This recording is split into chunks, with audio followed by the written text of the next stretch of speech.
You will need the following supplies to get started. There are 7 elements in art. Today we're going to look at 3 of those elements: shape, form, and value. Value is the lightness or darkness of a color. We are also going to look at how artists use repetition to show movement or rhythm in art. Cubism started in the early 1900s with Pablo Picasso and Georges Braque. Before Cubism, the figure was represented realistically and from a single fixed position. Cubism sought to show the figure using multiple angles and viewpoints at the same time. Using geometric shapes and value, Cubist paintings appear three-dimensional and cube-like. Cubism led to other movements across the world, including Futurism, which started in Italy. Futurist artists sought to show objects' rhythm and movement using repetition and value. This 1912 painting, entitled Dog on a Leash by Italian futurist Giacomo Baglia, is a good example of this.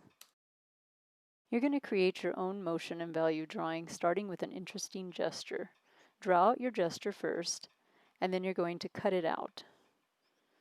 Once you've cut it out, you're going to take your larger piece of paper and your gesture drawing, and you're going to find an interesting composition, and then taking your color pencils, you're going to trace it out.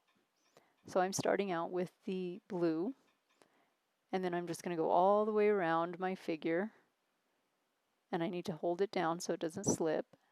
And once I'm done, I'm going to move it slightly and continue to do the same thing all the way around my figure.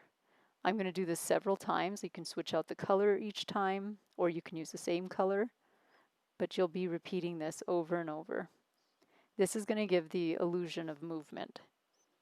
You can take your same gesture and move it to another position so that the figures are interacting, or you can just use one figure and make an interesting composition with that. In this case, I left an open space so that I can include the second figure because I wanted them to work together. Then around the figure, you're going to create more repetition. In this case, I wanted to give the illusion of spinning. They're spinning in 2 different directions, so I'm using my line to show that. Next, you're going to create a value scale. A value scale is going to start with a long rectangle. So taking your scrap piece of paper, you're going to create a rectangle. In the middle, you're going to split it in half. Then between that, split it again and again till you have 4 squares.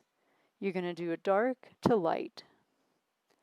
So you're going to use your pencil and create a very dark value. This is going to be a guide as you add color to your image. Each time you add your value, you want to go lighter. So make sure that each one is different from light to dark. If your values are too similar, you want to either erase to lighten or you want to press harder to darken, so that you have 4 distinct shades. Using that as a guide, you're going to decide where you'd like to add value. Using your color pencil and your value scale, you're going to add value to wherever you choose on your image to make for an interesting composition. The following are some examples of student work. Notice how they've taken the figure and done the same thing, repeating and using value scale, breaking up the space around the figure using lines or shapes, and then further adding interest by using value. You will continue to work on your image, and then when you are done, you're going to photograph to Art Sonia, put it in your portfolio, clean up, and you're done.